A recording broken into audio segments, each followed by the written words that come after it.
तर आज आपण बनवणार आहोत फ्रूट कस्टर्ड। तर सर्वात पहिले इथे मी एका पॅनमध्ये अर्धा लिटर गाईचं दूध घेतलेलं आहे। आता मी त्या दुधाला उकळून घेणार आहे। त्याचबरोबर आता मी दुसऱ्या साईडला कस्टर्ड पावडर घेणार आहे। एका वाटीमध्ये मी दूध घेतलेलं आहे, हे कच्चं दूध आहे। त्यामध्ये मी 2 चमचे स्ट्रॉबेरी फ्लेवरची कस्टर्ड पावडर मिक्स करून घेतले। नीट मिक्स करून घ्यायचे, लम्स तयार नाही झाले पाहिजेत।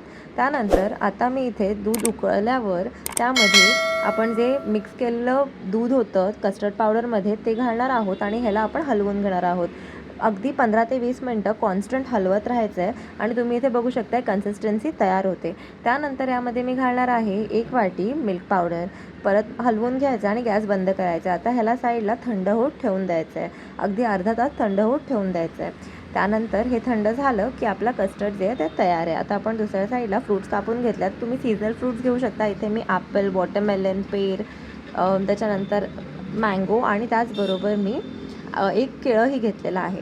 तर आता सर्वात पहिले इथे मी ग्लासमध्ये थोडंसं जे कस्टर्ड बनवलं ते घातलं आहे, त्यावरती मी लेअरिंग करते। आता इथे मी फ्रूट्स घातलेले आहेत, त्याच्याचबरोबर मी यावरती सब्जा घालणार आहे।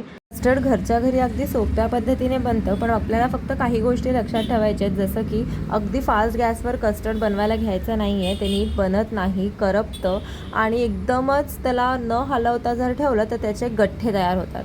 त्यामुळे कॉन्स्टंट हलवत राहिलं की प्रॉपर आपली कन्सिस्टन्सी तयार होते। आता मी असंच एका बोलमध्ये पण करून घेतलं आहे मिक्सचर सगळं। तुम्ही इथे बघू शकता खाली सब्जा घातला आहे, त्यावरती मी आपलं जे कस्टर्ड आहे ते घातलं, त्यावरती फ्रूट्स घातले, तशी मी लेअरिंग करून घेतलेली आहे। आता आपण हे जे तयार झालेले आपले बोल्स आहेत, ज्यात आपण सगळं भरून घेतलं, त्यांना मी आता फॉईल पेपरनी रॅप करून घेणार आहे। आता इथे फॉईल पेपर रॅप करून झाल्यावरती आपण ह्यांना फ्रीजमध्ये ठेवणार आहोत 2 ते 3 तासासाठी।